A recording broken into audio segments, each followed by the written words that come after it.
Oi, pessoal que está acompanhando o projeto A Clandestina, um espaço para a gente debater e elaborar sobre o universo do cinema.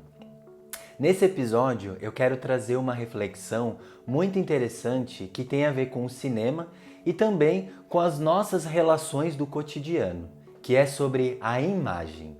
Para embasar essa nossa conversa, eu vou usar aqui um artigo do André Bazin, que é um crítico de cinema francês. O nome do artigo é A Ontologia da Imagem Fotográfica.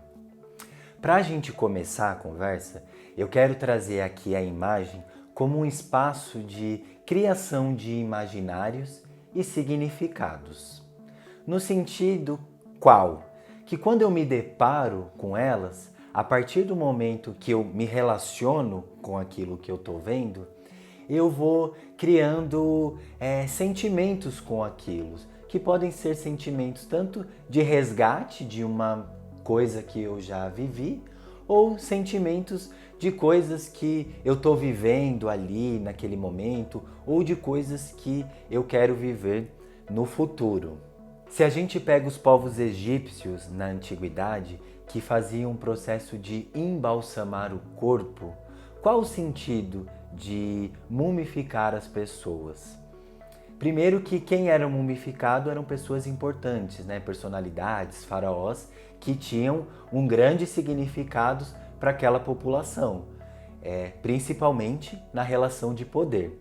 Então eles acreditavam que, por mais que a matéria orgânica fosse decomposta pelo tempo, mas ao embalsamar, ao mumificar o corpo, você fazia que aquela aura daquela pessoa, ela resistisse ao tempo, fazendo que outras pessoas, outras gerações, tivessem contato com aquela história, com aquele legado e criassem também imaginários sobre o que significava aquele personagem da época.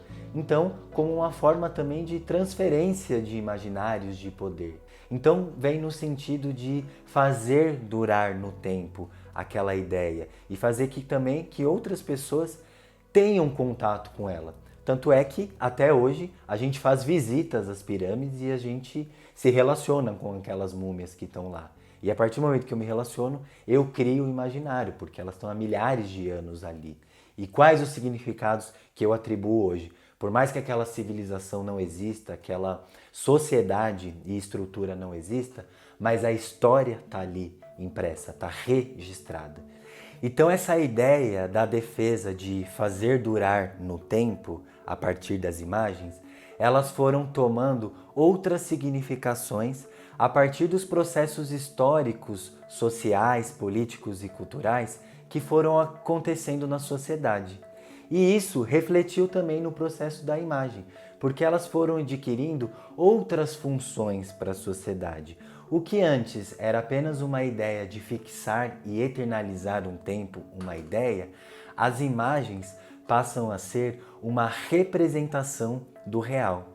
Então, se a gente pega artistas plásticos da antiguidade, a gente vai perceber que a grande obsessão era ali a ideia de imprimir o máximo à realidade que eles pudessem. Então, quanto mais eles se aproximassem da ideia de semelhança, mais a arte deles era concretizada, porque tinha uma fixação com o real, né, da estrutura da pintura, porque além de você conseguir fixar um tempo, você também colocava ali, você imprimia uma ideia do real. Porque antes a única forma que a gente tinha de imagem eram através da reflexão, do espelho ou da água. Mas nunca se tinha uma imagem parada e uma imagem muito próxima ao real.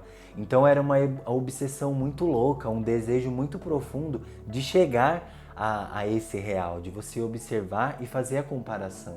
Com o passar do tempo e também de todos os processos culturais, políticos e sociais que foram se dando na sociedade, as imagens, elas também foram passando por modificações. O que antes era apenas uma imagem da representação de algo ou do tempo ou de algo que aconteceu no sentido de eternalizar aquela ideia, ela passa por um processo de imprimir a realidade o mais próximo possível. E aí vai acontecer uma coisa muito louca na história, que vai gerar um divisor de águas nas ideias e os conceitos de imagem, que foi com o surgimento da fotografia, que vai se dar ali em meados do século XIX, mas especificamente no ano de 1826, com a criação da câmara escura. E por que ela causa esse rebuliço? Porque a partir da imagem fotográfica, você consegue fazer a impressão mais próxima ao real, o que nunca tinha conseguido fazer antes, através das artes plásticas.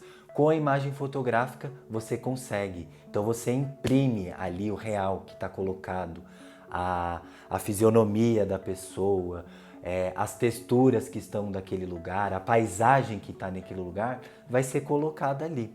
Então o que antes você tinha ali a presença de alguém que, a partir de sua subjetividade, ela vai representar algo, no caso da fotografia, você tem ali a mecânica, né, daquele instrumento. Então ela é uma arte que não vai se dar através da presença, e sim por uma relação mecânica de manipulação de luz. A fotografia se beneficia de uma transferência de realidade da coisa para sua reprodução. O desenho, o mais fiel, pode nos fornecer mais indícios acerca do modelo, mas jamais possuirá, a despeito do nosso espírito crítico, o poder irracional da fotografia, que nos arrebata a credulidade.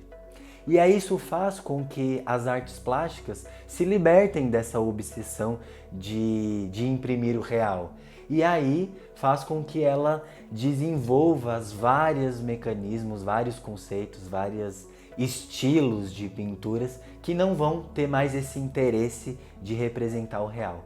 Então quando a gente pega, por exemplo, uma pintura de Picasso em que ele pinta ali uma pessoa, ele não está interessado ali em imprimir o real. Ele está interessado de representar algo àquela pessoa, mas não a partir de um desejo de atingir um real. Então é muito louco, porque aí a pintura ela vai se desenvolver de várias formas possíveis até chegar o que a gente tem hoje aí na contemporaneidade das artes plásticas. A fotografia vem a ser, pois, o acontecimento mais importante da história das artes plásticas. Ao mesmo tempo, sua libertação e manifestação plena. A fotografia permitiu à pintura ocidental desembaraçar-se definitivamente da obsessão realista e reencontrar a sua autonomia estética. Mas a gente nunca pode esquecer que a fotografia ela é uma representação do real. Por mais que ela esteja ali numa representação mais fiel possível, ela não passa de uma representação, porque ela não é real, ela é um marco de algo, ela é um símbolo de algo que aconteceu. E aí é muito louco pensar nessa ideia, né, na realidade, se a gente coloca para o cinema. Porque o cinema, além de ter essa fotografia, ela vai se dar em movimento. Então quando surge o cinema, as pessoas elas entram num grande rebuliço, porque nunca havia antes se deparado com uma imagem em movimento, parecida com o que a gente realmente vive. Tanto é que as primeiras imagens captadas em cinema que são registradas, eram observações que eles faziam do cotidiano das pessoas. E aí tem um fato muito engraçado que fizeram uma filmagem da chegada de um trem numa estação. E aí as pessoas que estavam assistindo aquela projeção, quando o trem, né, na imagem começa a se aproximar, elas se assustam e umas tiveram reação de correr, porque elas não sabiam lidar, que era tanto realismo que elas não sabiam como se relacionar e acabaram se assustando. E isso é muito louco, porque a imagem, e o cinema principalmente, ele vai passar por várias transformações, até no sentido de gerar significados, de contar histórias, né? Então, pegar as imagens, montar para contar uma história, para dramatizar algo e também a partir daquilo gerar significados, a partir daquela realidade que é passada. Como indicação do canal, eu vou sugerir para vocês um curta que se chama O Sanduíche, que é do diretor Jorge Furtado, que é do Rio Grande do Sul, e é muito conhecido por nós brasileiros, principalmente pelaquele curta documentário Ilha das Flores, que é considerado um dos melhores curtas documentários do século passado. Eu estou sugerindo ele porque ele faz uma brincadeira metalinguística com o cinema e do que é o cinema. Então ele vai fazer uma desconstrução ali do que significa a construção de imagens, a movimentação de atores e também a questão de perspectivas.